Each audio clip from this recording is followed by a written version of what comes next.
ಕನ್ನಡ ಜಿಲ್ಲೆಯಲ್ಲಿ ವಿಪರೀತವಾಗಿ ಮಳೆ ಸುರಿತಾ ಇದೆ. ಇದರ ಪರಿಣಾಮವಾಗಿ ಜಿಲ್ಲೆಯ 5 ತಾಲೂಕುಗಳ ಶಾಲಾ ಕಾಲೇಜುಗಳಿಗೆ ಜಿಲ್ಲಾಡಳಿತ ರಜೆಯನ್ನು ನೀಡಿದೆ. ನೇತ್ರಾವತಿ ನದಿಯು ಕೂಡ ಉಕ್ಕಿ ಹರಿತಾ ಇದೆ. ಹೀಗಾಗಿ ಬಂಟ್ವಾಳ ತಾಲೂಕಿನಲ್ಲಿ ಪ್ರೌಢಶಾಲೆಯೊಂದರ ಕ್ರೀಡಾಂಗಣ ಇದೆ. ಆ ಒಂದು ಕ್ರೀಡಾಂಗಣಕ್ಕೆ ನದಿಯ ನೀರು ನುಗ್ಗಿರುವಂಥದ್ದು. ನಾನೀಗ ಅದೇ ಸ್ಥಳದಲ್ಲಿದ್ದೇನೆ. ನೀವು ದೃಶ್ಯದಲ್ಲಿ ಗಮನಿಸಬಹುದು, ಇಲ್ಲೊಂದು ಕಾಣಿಸ್ತಿರ್ತಕ್ಕಂಥ ಈ ಶಾಲೆಯ ಕಟ್ಟಡ ಇದೆ. ಇದು ದಕ್ಷಿಣ ಕನ್ನಡ ಜಿಲ್ಲೆಯ ಬಂಟ್ವಾಳ ತಾಲೂಕಿನ ಶಾರದಾ ಪ್ರೌಢಶಾಲೆ. ಈ ಪ್ರೌಢಶಾಲೆಯ ಹಿಂಭಾಗದಲ್ಲಿ ಶಾಲೆಯ ಗ್ರೌಂಡ್ ಇತ್ತು. ಆದರೆ ಈಗ ಈ ಗ್ರೌಂಡು ನದಿ ಅಂತಾಗಿದೆ. ಅಂದರೆ ಪಕ್ಕದಲ್ಲೇ ನೇತ್ರಾವತಿ ನದಿ ಹರಿತಾ ಇದೆ. ಆ ನದಿಯ ನೀರು ಈ ಗ್ರೌಂಡ್ನ ಅಂದರೆ ಕ್ರೀಡಾಂಗಣ ಇದೆ ಇದರ ಸುತ್ತ ಬಂದಿರುವಂಥದ್ದು. ಹೀಗಾಗಿ ನೆರೆ ನೀರು ಬಂದಿರತಕ್ಕಂಥ ಹಿನ್ನೆಲೆಯಲ್ಲಿ ಪೂರ್ತಿ ಕ್ರೀಡಾಂಗಣ ನೀರಿನಿಂದ ಆವೃತ ಆಗಿರುವಂಥದ್ದು.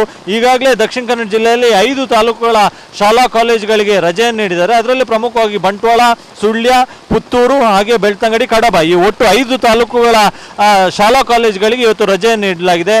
ಪ್ರಮುಖವಾಗಿ ಈ ಶಾಲೆ ಬರ್ತಕ್ಕಂಥದ್ದು ಬಂಟ್ವಾಳ ತಾಲೂಕಿನಲ್ಲಿ. ಹೀಗಾಗಿ ಗಮನಿಸ್ಬೋದು, ಆ ಕಡೆ ನದಿ ಯಾವುದು, ಕ್ರೀಡಾಂಗಣ ಯಾವುದು ಕೂಡ ಗೊತ್ತಾಗ್ತಿಲ್ಲ.